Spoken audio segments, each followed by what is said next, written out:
The streets of Cairo are ruled by protesters tonight as demands for the removal of President Hosni Mubarak gather pace across Egypt. Riot police have withdrawn while the army is doing nothing to suppress the demonstrations. Mr Mubarak has appointed a vice president for the first time in his 30-year reign, but his choice of deputy has done little to quell the anger.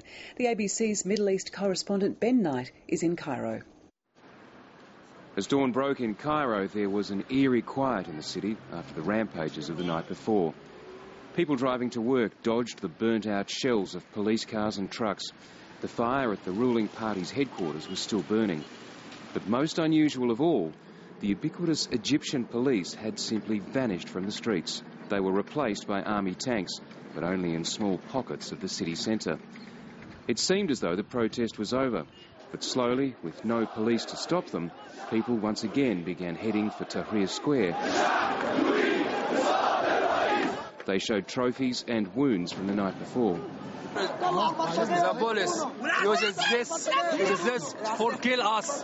The police. The dictator, Mubarak is dictator. Please helping me and helping us, please. But Hosni Mubarak is showing no sign of stepping down. His cabinet resigned, but he's about to appoint a new one. He's appointed a vice president for the first time, his long-term security chief, Omar Suleiman, and that did nothing to calm the anger on the street. Well, yesterday these people were protesting, demanding the right to freedom of assembly. Today, for now, that's exactly what they've got. This is Cairo's main square. The crowd is building here and protesting. It's surrounded by the army, but the army's doing nothing to stop it.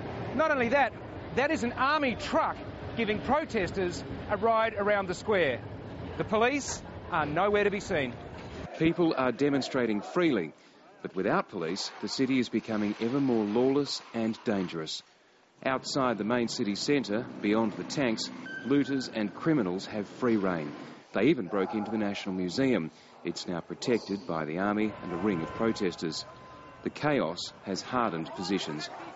People need bread and butter, people need freedom, people need dignity. The earlier that will happen, the earlier we'll be able to save Egypt. Mohammed Al-Baradei says that means Hosni Mubarak must go now. This is not just me, this is 85 million people who are saying this. But there are others here who fear that will only bring more anarchy and chaos. Ben Knight, ABC News, Cairo. And Ben Knight joins me now from Cairo. Ben, it's morning there. Bring us up to date with what's been happening. Well, Felicity, you can see that building is still burning behind me. It's been burning for 2 days. Other than that, this has been the pattern. The city is quite calm. There is more traffic on the streets this morning, but there is also a very different atmosphere to the city this morning. You've just seen those images of the soldiers yesterday lapping up the admiration and the support of the people. Well, today, the army appears to be taking a much tougher line. They're cordoning sections of the city off and doing a lot more to try and bring security to it. That's got a lot to do with what was happening last night. It was a very, very dangerous night in Cairo. The police, who were basically holed up in their barracks, were fighting for their lives, and there were gun battles just a block away from the main square, Tahrir Square.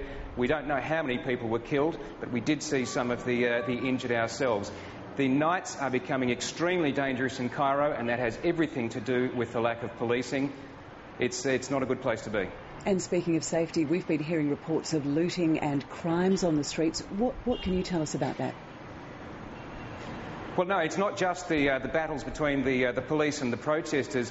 In the inner ring of suburbs and into the outer ring of suburbs in Cairo, because there are no police, there are looters, there are criminals, and there are thugs that are basically doing what they want. If you call the police, you will not get an answer. You'll be told the army can look after it, and the army is basically concentrating on the centre of town. So you have communities that are setting up their own vigilante groups. They're arming themselves with guns, with knives, with sticks, with whatever it takes. So I think last night was really a turning point.